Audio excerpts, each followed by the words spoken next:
Hey lovelies! Today we're starting the day with Gwangjang Market. Again, it's very cloudy today and pretty gray, so I hope it's not gonna be too cold. Yesterday actually the outfit was not the best because it did end up being quite cold, but yeah, we'll somehow make it again through today. And yeah, I just really hope that tomorrow the weather is gonna be better, but for today I'm gonna show you how it looks like. I'm not really fond of food that I don't know, so I didn't really eat anything except for some kimbap because I'm just too scared to try new things, not gonna lie. But if you like trying new food, then I definitely recommend going there. If you go in the morning, I don't think it's as crowded.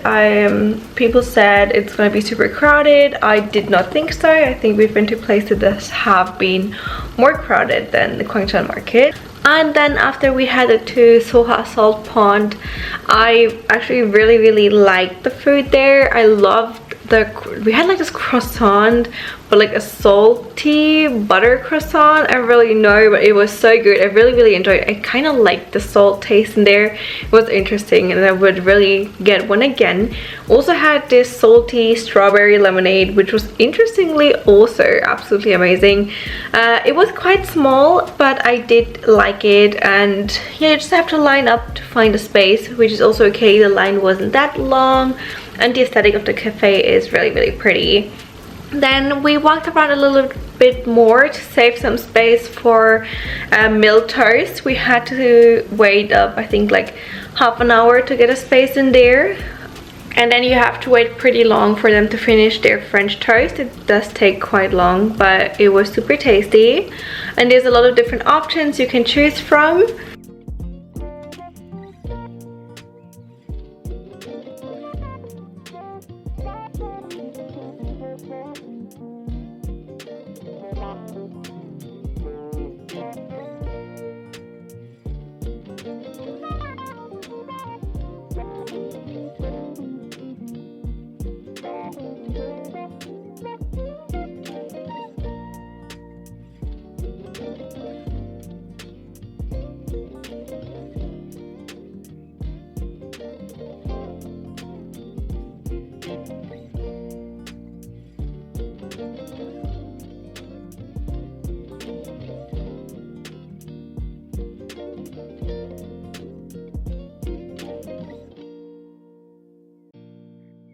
Then we walked around the area a little bit more.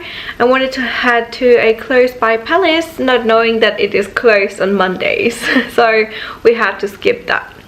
Then we also went to the Iwa Mural Village, which was also a fail because when we arrived there, climbed up all the stairs, we saw people actually painting all over the murals. So I will have to research a little bit if they're actually closing down the village because of too many tourists or something. But definitely there were no more murals, which, yeah, a little bit sad since I thought it might be quite cute to actually look at. And then we wanted to head to Wumul Zip. There's two different locations, one close to Ikseondong and one in Hongdae. And since we did have a lot of time left during the day, we went back to Hongdae, walked around a little bit, and then had dinner at Wumul Zip. So this was definitely one of my favorite dinner places. The aesthetic was unmeasurable. It was absolutely beautiful, and I really enjoyed the food as well.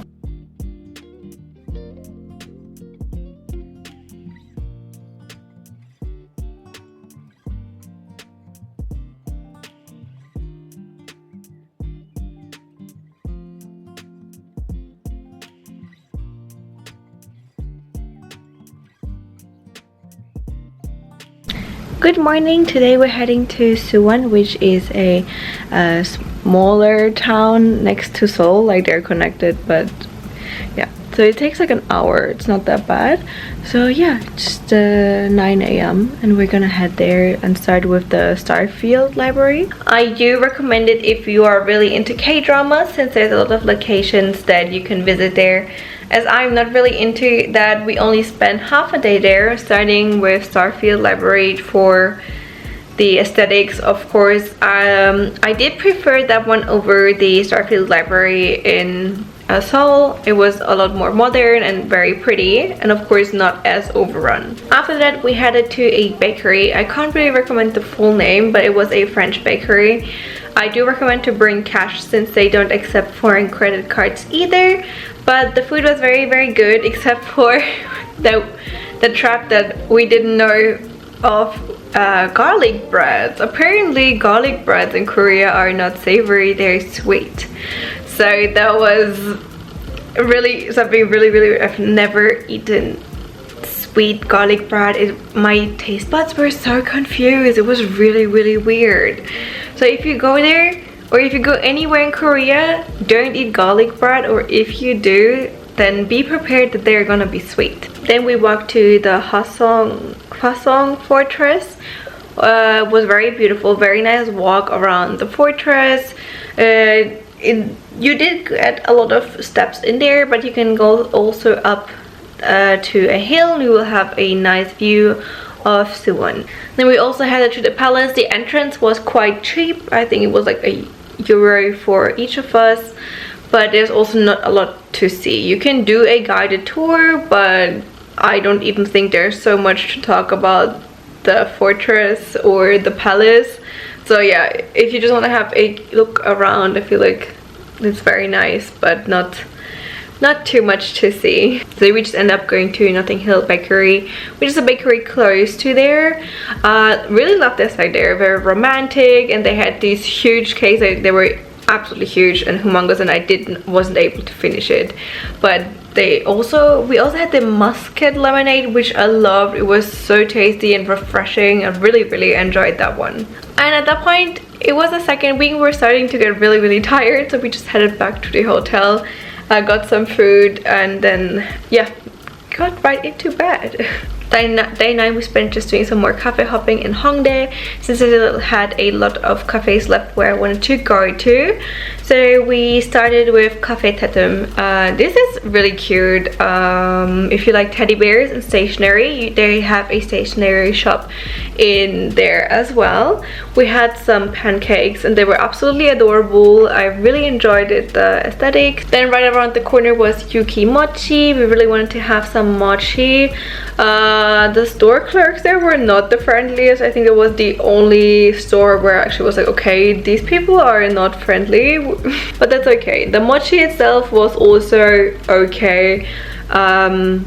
I feel like I can buy the same quality here in the supermarket. Then we went to the Koriko Cafe. There are two like Ghibli inspired cafes. For the other one you needed a reservation and there were so many people there, so we actually did not do that. But the Koriko Cafe was also absolutely adorable and I really enjoyed the aesthetic there. We only had drinks since we already were quite full from the mochi and the cafe before. So just ended up with a few drinks. They were absolutely great, and also the bakery goods they had there looked super adorable. And you can buy a lot of Ghibli inspired, or not only Ghibli inspired, but like Ghibli merchandise there, and have a huge selection of beautiful items. So if you're already there, check out the store as well. And what I really wanted to try out there were the famous salmon noodles. And I'm so sorry to say, but I was so disappointed. I don't know, I can't really tell you why exactly, but it just didn't match my taste buds. Like, I really did not like it. Alex also did not like his. I can't remember, he had like a tartare or something, but also did not really like it. So maybe it was us, but we don't think this place matches the hype that it got on social media. Next day we actually got up super early for our day trip to Busan. So when we were flying to Seoul, we sat next to a young man and he actually recommended us to go to Busan for not only 1 day but for 2 or 3. I did some research before of things that I want to see, and in my opinion maybe you could have done more, but for us 1 day was totally enough. We even drove home earlier than we wanted to. So basically we started at Kwangali Beach, absolutely beautiful beach. I think you can go there swimming in the summer, but of course it was a little bit too cold, but it was absolutely beautiful. And then we wanted to go to the gondolas in the Blue Line Park, but I also didn't know that you need a reservation, because like our trip to Busan was kind of like last minute, so I didn't get to research enough. But you have to pre-book these gondolas. I think they were going, actually, like honestly, I thought they were going like just easily here and there, but apparently not. So if you want to go with the gondola, get yourself a ticket somewhere before. I think you can book them on Klook or something. So I was kind of disappointed because I really wanted to get a picture with the gondola, since it's always so cute, but that was my own mistake. So yeah, then we headed to a temple which is deemed as one of the most beautiful temples of South Korea, and it was absolutely stunning, as it was like right next to the sea. It was absolutely beautiful, but it was super crowded and it was under construction, so you couldn't really see the temple itself. Like the around area was beautiful, breathtaking. I really recommend going there if you're already in Busan. It is quite a ride, it takes a long time to get there, but it was so pretty. I really liked it there. Then of course we headed to Kamcheong Cultural Village. Yeah, I'm really disappointed from Busan. Like maybe I did the wrong things, but also the village we went there, the ride was absolutely horrible, because you go there with these tiny buses and they have barely the power to drive up the hill. So it was a little scary, but the houses are pretty. Like of course all these colors, it opts for really nice pictures, but that's it. We couldn't even find any food there. So yeah, for pictures it's nice, but I couldn't really find why it was so famous. So we were really hungry at the point, so we headed to the other culture village, where it was also quite difficult to find savory food. So Alex is not really into sweet food, so it was difficult to find savory items, like non-bakeries but actual restaurants in that area. We found one where he had like a lobster sandwich or whatever, and I had a French toast. The view was absolutely amazing, super pretty. And then slowly the sun started to set, and I think it was like 6 p.m. at the point, and our train would have been at 10. So we headed back to the station to actually get some real food. We were hanging around the area a little bit more, walking around, and then we headed back to Busan station to grab some dinner. And we actually had amazing mandu there. It was a Chinese restaurant, and the dumplings were just so good. They were huge, like they were literally like this size, and we definitely had way too many, so we packed them for going home. And then it was like 7:30 p.m. I think, and there was nothing really left to do. We googled, but also Google didn't really have good recommended places or things to do anymore, so we just headed right to the station. We already had our tickets like pre-bought, but you can easily change the KTX ticket, so we were really lucky. We stood in line, but like, can we exchange the tickets to an earlier train? It was actually a train that departed in like 5 minutes, so we could change our tickets to that KTX train, and it was super convenient. And we went back home and just slept because we were both so tired. And then our last 2 days was actually just going around the touristy areas. I know a lot of people are saying like Hongdae and Myeongdong are the most touristy places and you just shouldn't be there, but honestly I really enjoyed it. Like if you are into shopping and just like going for little drinks, some cafes, then these areas are great, and I don't really understand why people are hating on it that much. Starting with Myeongdong, there was a day where we spent separate. So today I'm going out by myself. Actually, I do have an appointment with a hairdresser, which is why we decided to to actually go a little bit our separate ways today, and yeah, it's 11 a.m. currently, which is still very late for me, but I also wanted to sleep since yesterday was very late. But I let Alex sleep since he was very tired, so I just decided to let him sleep, wrote him a little note and left on my own. So we're gonna explore some more of Myeongdong, even though we already did that. I did like a little self-care kind of day, so I started with going to do some more shopping inside Myeongdong. I found a very cute like nail store where you can get press-on nails, and yeah, those were really fun. I of course checked out some more skincare stores.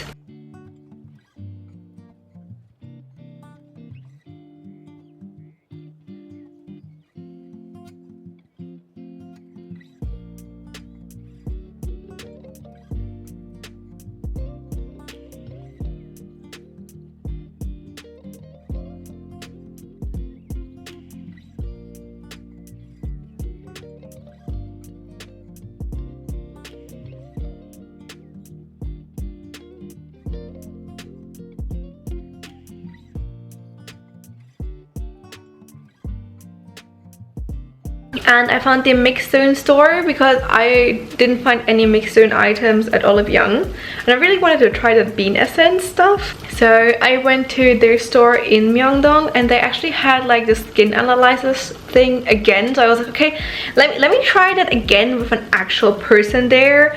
And it was definitely more intensive than the first beauty analysis. It was also for free, so do it if you're already there.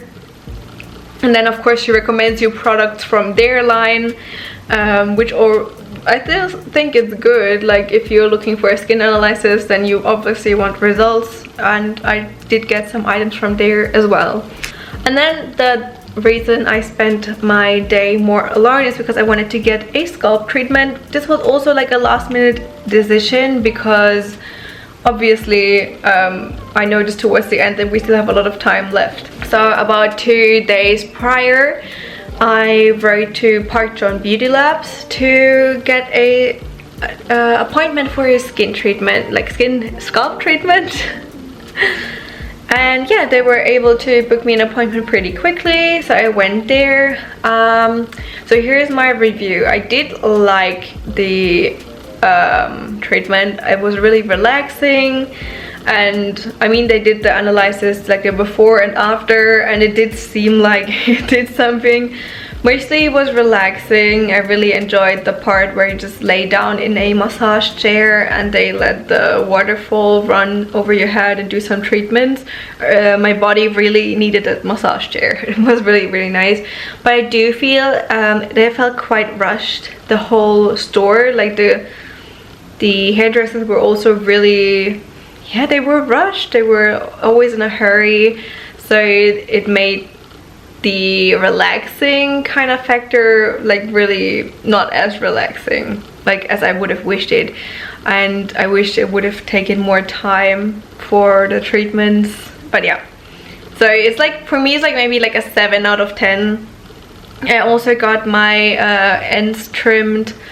Don't really know if I like it. She did cut a little bit weirdly in my opinion. So yeah, for the cut, maybe a 5 out of 10 maybe. It's really difficult because they were all really kind. But yeah, it just felt like they were rushing everything, which is kind of sad. I think I paid like 210,000 won, which is still a lot of money.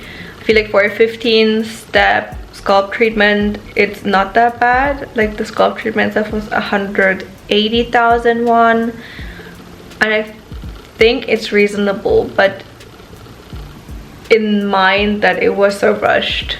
I did like the scalp analysis and the scalp treatment, but maybe there's other stores where it would be maybe more of an experience actually. I also tried the Sulbing ice stuff, and I did have shaved ice in Japan a lot of times and I totally loved it there, but the Sulbing was really not it. Like I could barely even eat it. Like it was just not possible to eat it, so I finished like maybe a third of it. Yeah, Maybe I should have chosen like a different option than the mango one, but not really a big of a fan of it. I do prefer the shaved ice I did have in Japan. And for the end we had some takgalbi. I really wanted to have some chicken with cheese. So it was really nice. I actually did think that this was very tasty. And if I wouldn't have been so full, I would have probably ordered a second round. Today is nearly our last day. It's Saturday, and yeah, we're just heading to, first we're heading to a cafe that we didn't get to, and then with the temple that was closed when we were in the area. And then we're gonna head actually to Hongdae again, just because we actually like that area. We're gonna go to a cafe and try the Michelin star ramen in the evening, and just hang out in the area because we really didn't get to that part yet. So yeah, we headed to the Cheongsu-dang Bakery, and it was just like the last cafe I think that I still had on my list. And it was really, really beautiful. So I do think that place is absolutely stunning. We had these Korean traditional, I don't know, cakes, cookies, like a mixture of a cake and a cookie. It was so, so tasty. I really enjoyed it. And I also liked their matcha latte that they had there.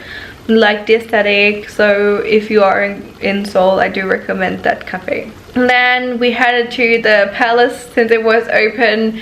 Also a beautiful palace. It does have a secret garden apparently, where we did not go to because you can only go there with a guide, and not big a fan of a guided tours, and the guided tour was only available in like 5 hours.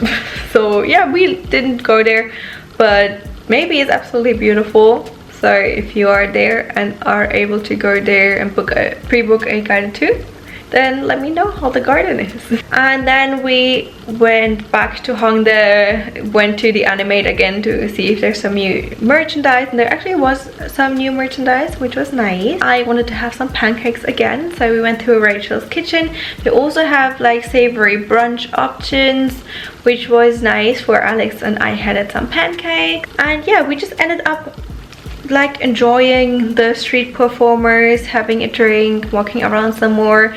I really like Hongdae during the evening and the night. It's like, it's not crowded, but there's a lot of people and it's fun and very nice for just sitting down and having a drink.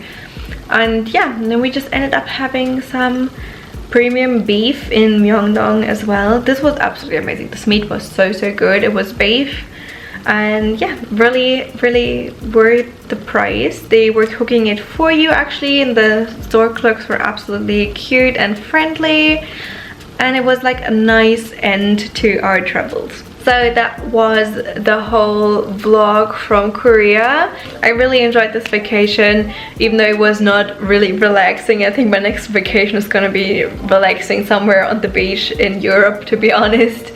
But I really wanted to visit South Korea, and after 4 or 5 years of wanting to go there, I finally did, and I did enjoy the cafes and everything a lot. So if you want to see more videos, I do share mostly fashion and beauty related videos here on my channel, but I hope I can travel some more and take you guys with me and do some pretty vlogs.